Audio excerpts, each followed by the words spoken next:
La lumière froide de l'aube nordique perçait les vitres du wagon, dessinant des motifs étranges sur la sellerie poussiéreuse. Grégoire comptait les kilomètres défilant derrière la fenêtre depuis 2 jours. Encore quelques heures, et la vieille gare de son village natal le déverserait sur le quai enneigé.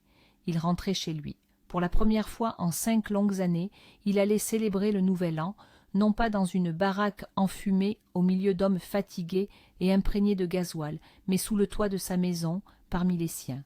Cela remplissait sa poitrine d'une anticipation vive, presque insupportable. La joie était visqueuse, mêlée d'amertume, comme du miel avec du sable. Son regard s'accrochait malgré lui à l'énorme bête en peluche, blanche comme neige, étalée sur la couchette supérieure, occupant presque tout l'espace. Un ours, pour Timothée, son fils de 4 ans. Grégoire imaginait les yeux du petit s'illuminer, comment ses petites mains s'enfouiraient dans la fourrure douce. Son compagnon de voyage, un homme trapu du nom de Boris, lui aussi travailleur saisonnier, avait échangé avec lui quelques phrases de courtoisie sur le travail, sur le Nord. « C'est un garçon ou une fille que tu as » demanda Boris en désignant l'ours. « Un garçon » lâcha Grégoire, esquissant un semblant de sourire. « Moi, j'ai un fils et une fille » s'anima Boris, montrant un sac plein de cadeaux. « J'ai aussi quelque chose pour ma femme. Et toi, tu ramènes quoi à la tienne ?» Grégoire se tut, son regard s'éteignit. « Je n'ai pas de femme. » Le silence s'étira. L'air devint plus lourd. « Je l'ai enterrée. »« Pardon, » dit Boris en lui touchant l'épaule, mais Grégoire regardait déjà par la fenêtre. Le paysage derrière la vitre s'épaississait, devenant familier, berceur. Des fragments de souvenirs jaillissaient dans sa tête comme des étincelles de feu la nuit.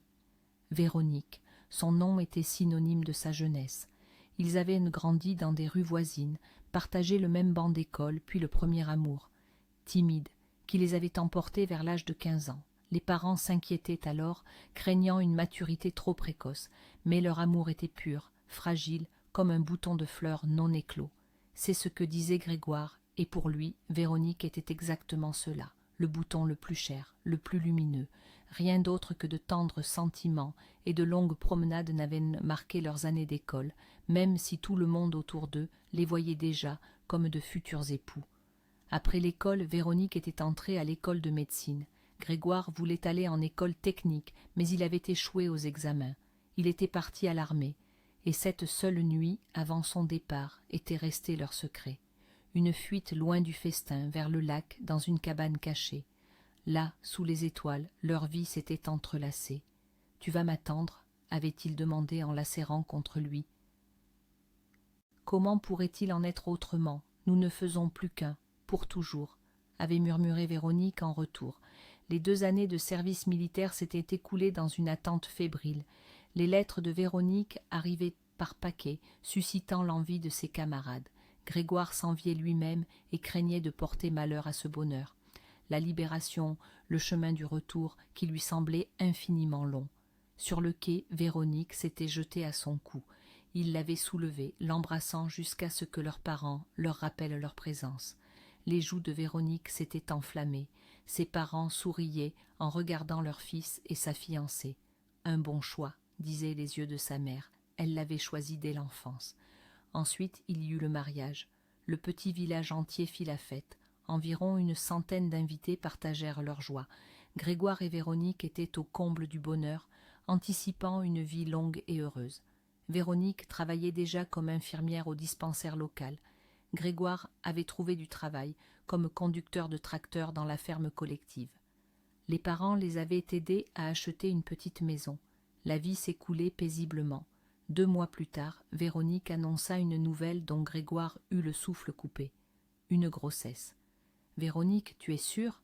n'arrivait-il pas à y croire. « Sûre, mon amour !» riait-elle. « Je suis moi-même soignante. C'est confirmé à l'hôpital du district. 7 semaines. Ma petite Véronique, mon amour, comme je t'aime. » Il la souleva dans ses bras, tournant dans la pièce. Elle riait et couvrait sa tête de baisers. Et puis le premier malheur s'abattit. À l'automne, Véronique rentrait d'un appel. Un énorme chien, surgi de l'obscurité, s'était jeté sur elle. Elle était déjà bien avancée, environ 7 mois. Le chien l'avait bousculée, elle était tombée. Ce qui serait arrivé ensuite, nul ne le savait, mais le propriétaire avait tiré le chien. Il s'excusait, prétextant une chaîne cassée. Véronique écoutait, serrant son ventre, puis elle s'était mise à crier. L'ambulance, l'hôpital, rien n'y fit. Leur petite fille était morte in utero. On avait forcé Véronique à accoucher d'un enfant mort. Cette horreur laissa une cicatrice profonde. Une femme donnant la vie se retrouvait face à la mort. Véronique mit longtemps à s'en remettre. Elle pleurait. Grégoire était rongé par la culpabilité.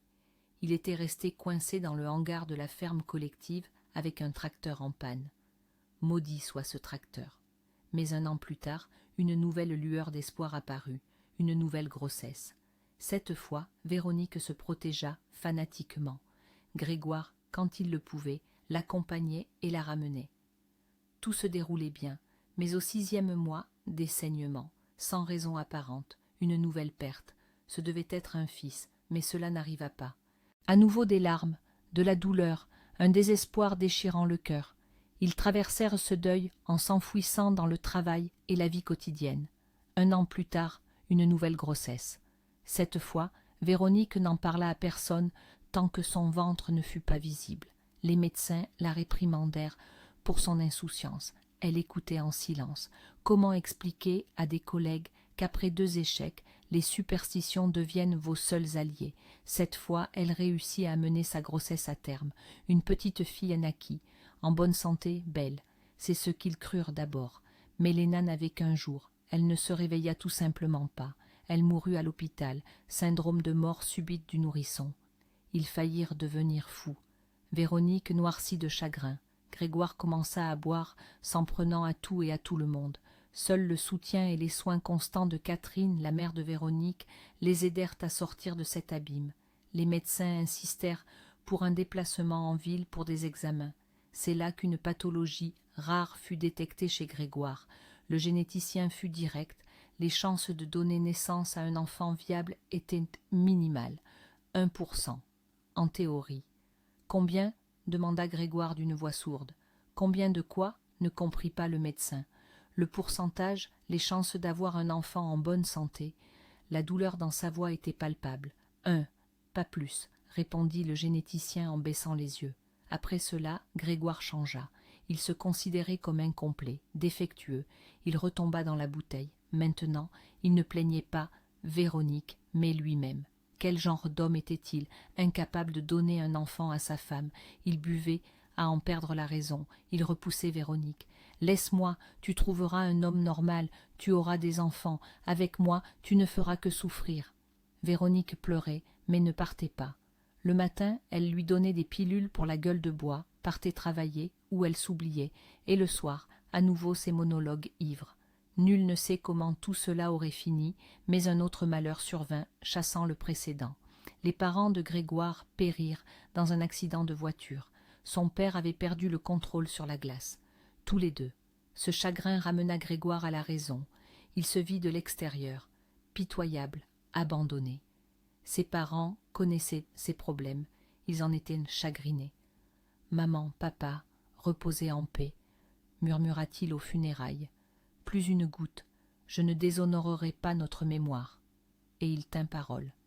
Il retourna au travail, dont il avait été renvoyé pour ivresse. Mais l'idée d'un enfant le rongeait. Et Véronique aussi. Un soir, il lui proposa « Véronique, trompe-moi ».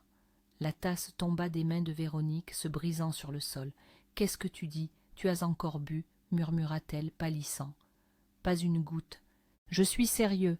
Je sais à quel point tu veux un enfant. Je le veux aussi. Ça ne marche pas pour nous. Oui, je t'ai repoussé. Pardon, c'était sous le coup de l'émotion. Mais sans toi, je ne pourrais pas. » « Et moi sans toi, mon chéri, » sanglota Véronique, l'embrassant. « Ensemble, nous sommes 2 moitiés. Ensemble, ma petite Véronique, et nous continuerons ensemble. Seulement, trouve quelqu'un, tombe enceinte. Je ne dirai pas un mot. Je n'ai pas besoin de savoir quoi que ce soit. Je ne cesserai pas de t'aimer. Nous élèverons notre bébé.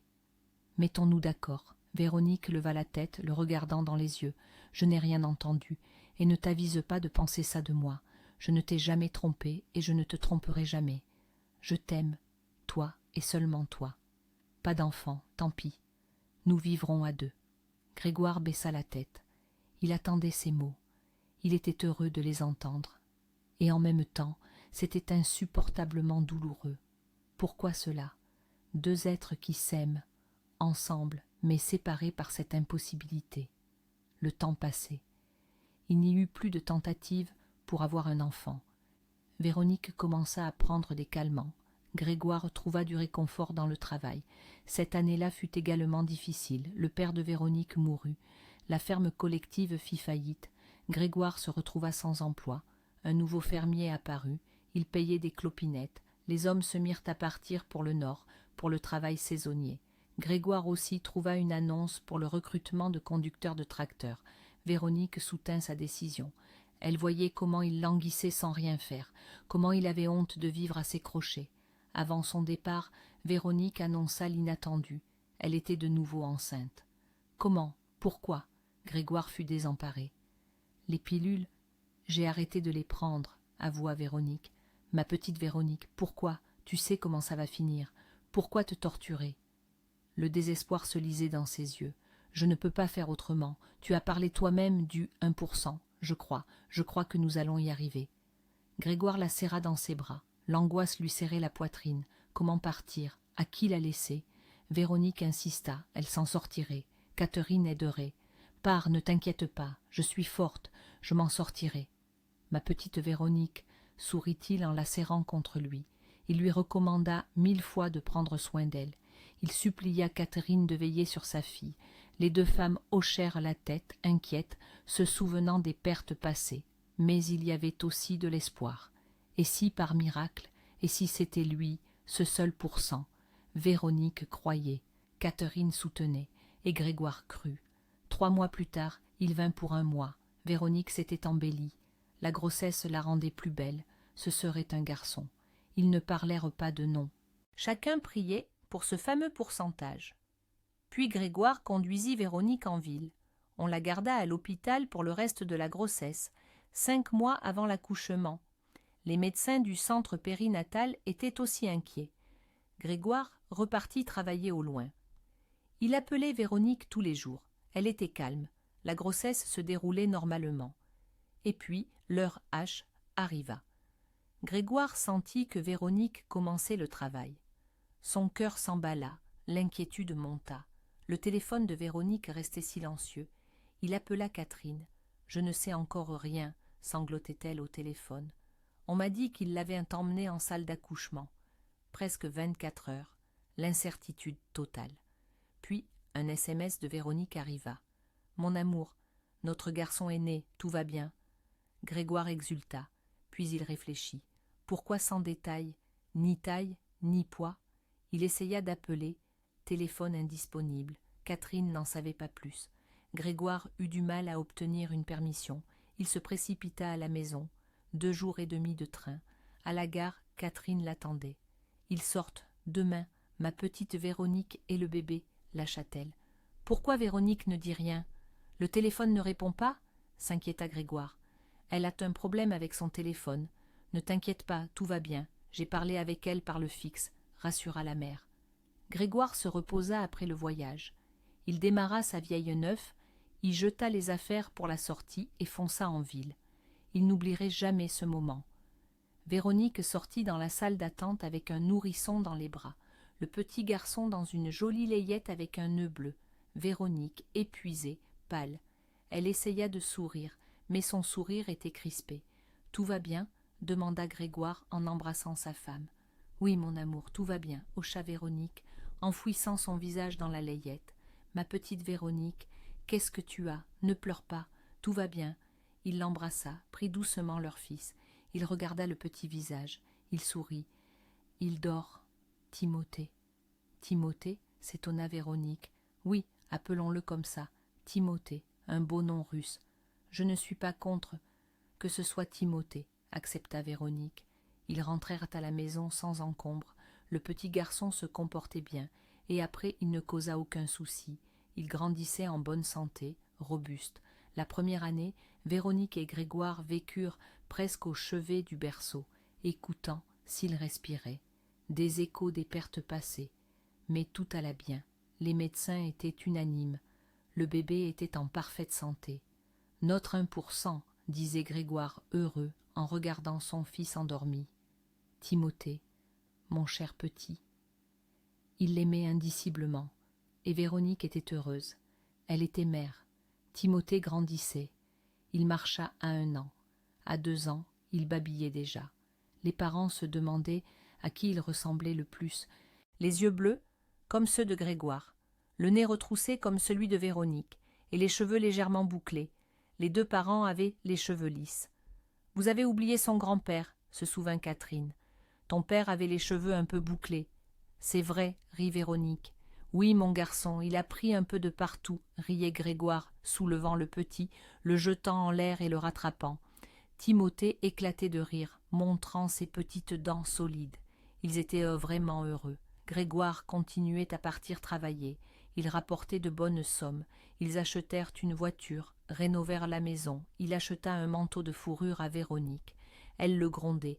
Pourquoi elle était en congé maternité? Il riait. Sa femme devait être la plus belle. Et sans manteau de fourrure, ce n'est pas possible, renifla Véronique. Même sans manteau de fourrure, tu es la plus belle. Mais avec un manteau, personne ne t'égale, l'embrassait Grégoire. Il riait. Mais le destin préparait une nouvelle épreuve.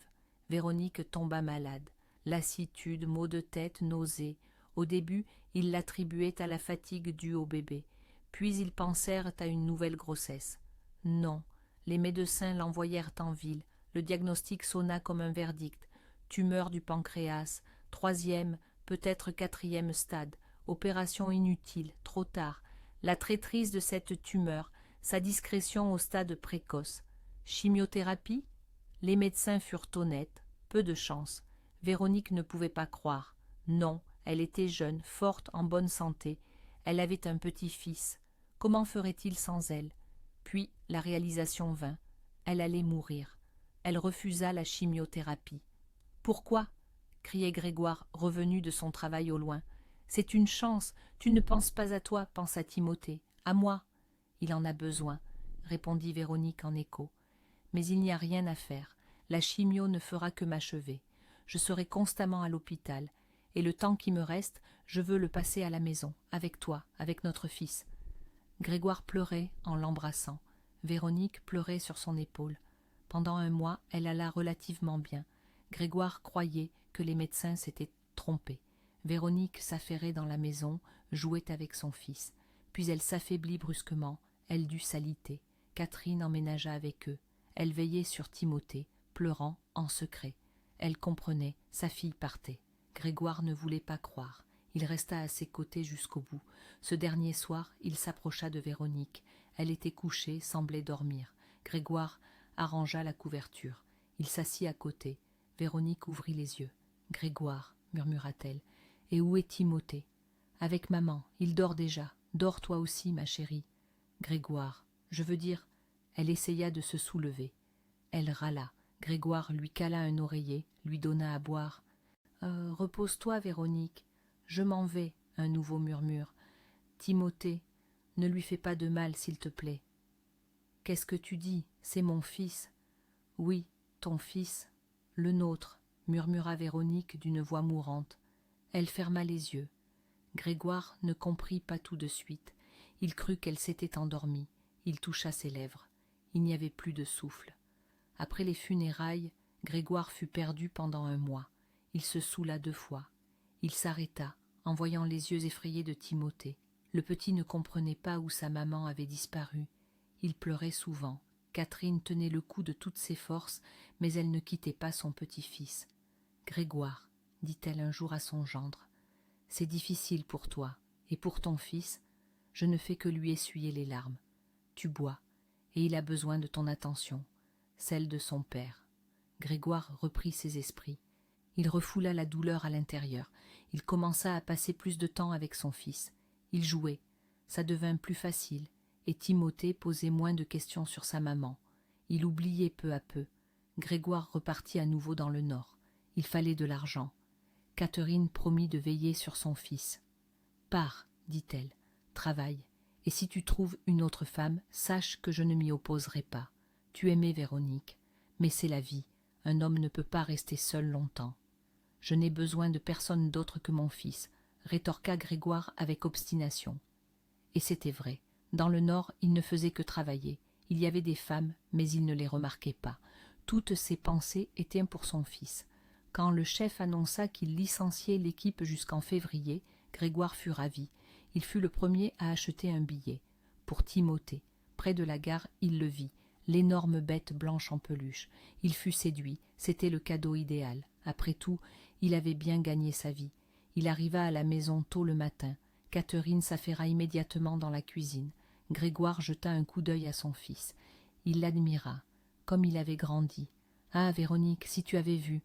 Il posa l'ours à côté du lit. Il alla à la cuisine. « Salut, c'est la fête ce matin à la maternelle, » dit Catherine en préparant le thé. « Tu vas y aller, bien sûr ?»« Évidemment, hocha Grégoire. »« À quelle heure ?»« À midi. Timothée l'attend avec impatience.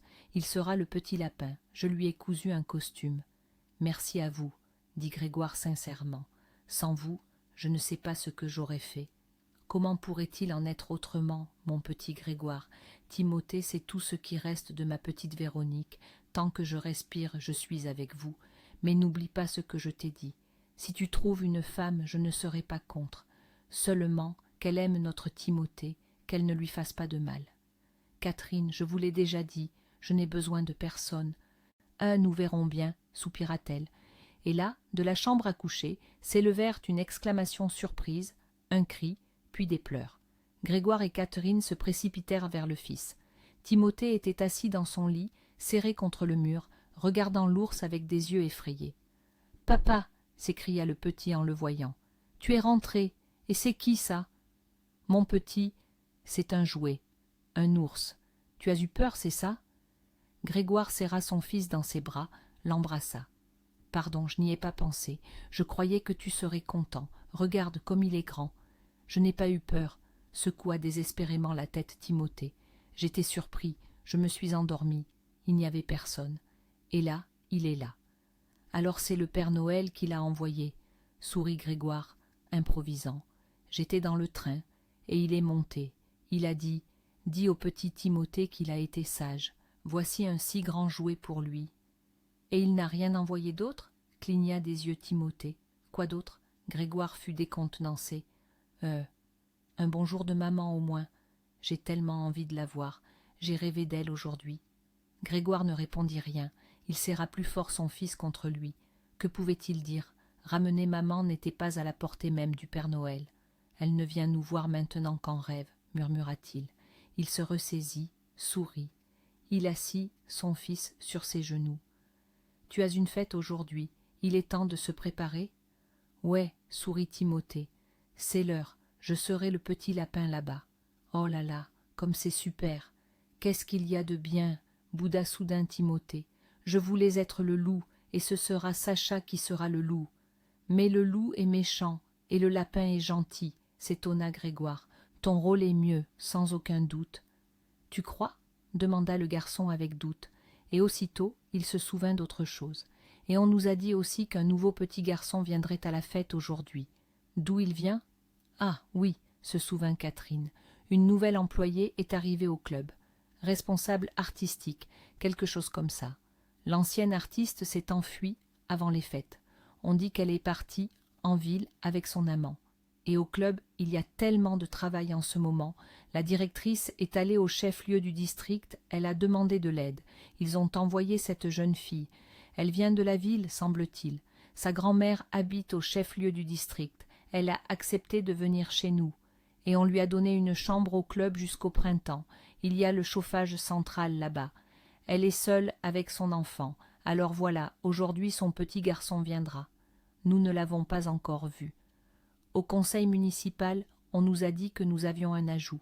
Elle ne l'a ramené du chef-lieu du district hier soir, son petit garçon. Grégoire écoutait d'une oreille distraite. L'artiste de passage ne l'intéressait pas. Il pensait à son fils. Tous les enfants viendraient avec leur maman. Timothée verrait cela. Il se souviendrait de Véronique. Pourvu qu'il ne pleure pas. Ce n'est rien, on se débrouillera. Ensemble, avec Catherine, il l'occuperait. Une demi-heure avant la fête, ils étaient à la maternelle. Timothée enfilait docilement son costume de lapin. Catherine l'aidait. Grégoire était à côté. Comme les autres parents, voilà les enfants qui coururent vers la salle. L'institutrice Anne les rassembla, leur donnait les dernières instructions. Les adultes s'assirent. « Et où est le nouveau ?» se souvint soudain quelqu'un. « On ne le voit pas. C'est vrai, ils sont tous là, » confirmèrent les autres. Ils haussèrent les épaules. Une jeune femme jolie jeta un coup d'œil dans la salle. « Vous n'avez pas encore commencé ?» sourit-elle d'un air coupable. « Nous sommes un peu en retard. Il y avait un arbre de Noël à l'école, j'étais là-bas. Je vais habiller Arthur maintenant. 5 minutes. » Elle courut vers le vestiaire. Tout le monde comprit, c'était elle, la nouvelle employée. « Son nom est Lilia, semble-t-il, » murmura l'une, seule avec un enfant, un garçon de 4 ans. « Seule ?» redemanda une autre avec inquiétude, regardant la porte d'un air suspicieux. « Et comment est-elle de comportement ?»« Qui sait ?» répondirent-elles en riant.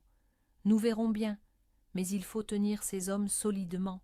Regardez comme elle a des formes. » Grégoire, jette un œil, fit un clin d'œil mère Louise, la voisine. « Tu es le seul célibataire parmi nous. »« Tout me convient, » répondit Grégoire d'un air sombre. Personne d'autre n'osa parler.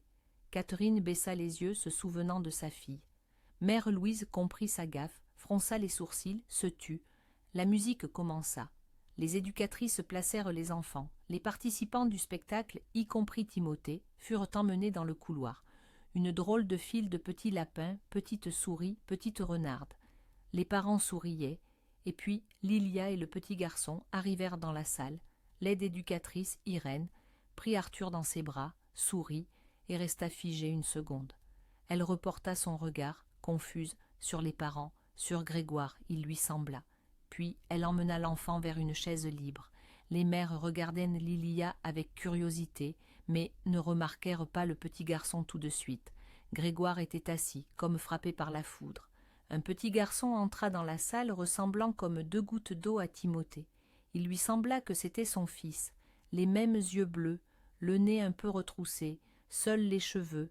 Timothée avait les cheveux coupés courts, légèrement bouclés sur le dessus.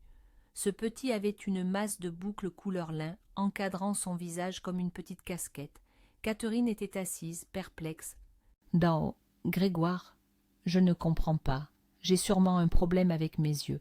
Ce petit ressemble tellement à notre Timothée. »« J'ai sûrement un problème avec mes yeux, » répondit-il doucement. Il regarda Lilia. Elle était assise calmement, souriait à son fils, lui faisait signe de la main. Il souriait en retour. Certains parents aussi remarquèrent enfin le petit garçon. « Grégoire, comme ce petit ressemble à ton Timothée, » murmura mère Louise. « C'est le tien, ou quoi ?»« Ne dites pas de bêtises, » siffla Grégoire. Il était sur des charbons ardents. Il voulait se lever, tout éclaircir avec cette Lilia. Mais ce serait stupide. Il était assis, tendu, ne quittant pas le petit garçon des yeux. Beaucoup de parents regardaient aussi Arthur, sa mère et Grégoire. Il chuchotait. Le spectacle commença. Tout le monde fut distrait. Baba Yaga tournait autour de l'arbre de Noël. Les enfants jouaient des scènes. Le Père Noël et la Fée des Neiges. Poèmes, chansons. Timothée s'amusait de bon cœur. Dans son costume de lapin, il était à l'aise. Rien ne le gênait. Puis tous les enfants allèrent faire la ronde. Le nouveau petit garçon aussi. Par hasard, il se retrouva à côté de Timothée. Ils se prirent par la main. Ils entonnèrent, dans la forêt, un sapin est né. Timothée, apparemment gêné pour chanter, leva son masque sur son front. Tous les regards dans la salle se reportèrent à nouveau sur les 2 petits. Timothée et Arthur se ressemblaient comme 2 gouttes d'eau. Grégoire les regardait. Il passait son regard de son fils à son voisin. Puis il regarda Lilia. À son visage pâli, il comprit, il y avait un secret qu'il ne connaissait pas. Après la fête, parents et enfants se préparaient à rentrer. Les petits étaient joyeux, les parents satisfaits. Seuls, beaucoup jetaient des regards curieux à Grégoire avec Timothée, puis à Lilia avec Arthur. Catherine, comme protégeant son petit-fils, se tenait à côté, aidant Timothée. Lilia, sans regarder personne, habillait rapidement son fils. Grégoire faisait semblant que rien ne se passait. Il décida de parler plus tard, sans témoin, avec cet inconnu. Sur le chemin du retour, Timothée bavardait sans arrêt. « Super fête !» avec enthousiasme. « Le Père Noël est si gentil, il a donné tellement de bonbons, et le nouveau petit garçon... Vous l'avez vu? Il s'appelle Arthur. On a fait connaissance dans la ronde. Il m'a donné une sucette, et moi, je lui ai donné un chewing-gum. Il me rappelle quelqu'un. Je ne comprends pas. » Le père et la grand-mère écoutaient en silence. Chacun pensait à la même chose. À la maison, Catherine commença la première. « Peut-être, ce petit garçon est un sosie. On dit que ça arrive. »« Catherine, vous croyez à ça ?» secoua la tête Grégoire. « Je ne crois pas à ces contes de fées. Et vous avez vu le visage de cette Lilia? Elle était toute pâle. Elle a eu peur de quelque chose. Je ne comprends rien. Timothée est bien le nôtre. Le nôtre, Véronique l'a mise au monde. Et peut-être, elle a eu des jumeaux, et les médecins ne l'ont pas remarqué ?» sarcastiquement. « Je comprends. Ça aurait pu arriver au début du XXe siècle. Pas maintenant. Véronique n'attendait qu'un seul enfant. »« Tu as raison. Alors comment tout expliquer ?» Catherine regarda désespérée vers la pièce voisine, où Timothée déballait son sac de bonbons. « Timothée est mon petit-fils et mon fils, » dit Grégoire fermement, « et je vais aller voir cette... » et tout éclaircir. Il sortit précipitamment de la maison, enfilant sa veste. Il courut presque jusqu'au club. Il ne faisait pas attention aux passants. Tout le village bruissait déjà. Grégoire, paraît-il, avait trompé Véronique. Et il avait fait un enfant, et celle-ci est arrivée maintenant. Je n'aurais jamais pensé, chuchotaient les vieilles femmes. Il avait l'air respectable, il portait Véronique dans ses bras, et il est comme tout le monde. Et elle, je suppose, a appris que Véronique était morte et s'est précipitée. Ni honte ni conscience. Pauvre Catherine, comment va-t-elle maintenant? Et les enfants, 2 frères, il paraît. Au village, c'était déjà décidé. Grégoire est coupable. Lilia, une fille pas très recommandable. Il faisait des pronostics. Catherine va maintenant maudire son gendre. Elle prendra Arthur chez elle, et ils enduiront la porte de Lilia de goudron. Mais où en trouver? Et le président du conseil municipal sera mécontent. Pourquoi l'a-t-il laissé entrer? Accueillir comme ça, sans connaître la personne? Pendant ce temps, dans la petite pièce attenante au club, Lilia rangeait fiévreusement ses affaires dans une valise. Le petit Arthur regardait sa maman qui pleurait avec surprise. « Maman, je ne veux pas partir d'ici, » bredouillait-il, retenant à peine ses larmes. « Ça m'a plu ici. Les enfants, l'arbre de Noël, le Père Noël a donné un cadeau. Mon petit, on ne peut pas rester ici, elle-même au bord des larmes. Ce sera difficile pour nous ici. Il y a le bus maintenant. Dans 2 heures, on repartira chez grand-mère Antonine, au chef-lieu du district. »« Je ne veux pas aller chez grand-mère Antonine, » sanglota le petit. « Elle gronde et elle me frappe, elle m'a tiré l'oreille. Il faudra endurer, mon petit. » Lilia serra son fils dans ses bras. « Ce ne sera pas long, nous irons en ville. J'appellerai Jeanne, elle nous hébergera. »« Je ne veux pas partir d'ici. » Lilia était prête à fondre en larmes. Elle tenait le coup de toutes ses forces, mais elle savait, il fallait fuir. Soudain, on frappa, brutalement. Lilia sursauta. La porte s'ouvrit. Sur le seuil se tenait cet homme de la fête, le père de ce petit garçon. « Bonjour, dit-il. Je suis Grégoire, nous devons parler. »« Bonjour, dit-elle d'une voix éteinte. Ne vous inquiétez pas, nous partons maintenant. Vous et votre femme ne vous inquiétez de rien. Ma femme est morte. »« Comment? Véronique n'est plus là ?» murmura Lilia, désemparée. « Non, qui êtes-vous, bon sang ?» s'exclama Grégoire. « D'où connaissez-vous ma femme, et comment expliquez-vous que nos filles se ressemblent comme 2 gouttes d'eau ?» Lilia se tourna vers son fils. Elle regarda Grégoire d'un air suppliant. « Je vais tout vous expliquer. Seulement, pour que l'enfant n'entende pas, allons dans la salle de spectacle. » Elle se tourna de nouveau vers son fils. « Arthur, mon soleil, tu peux... »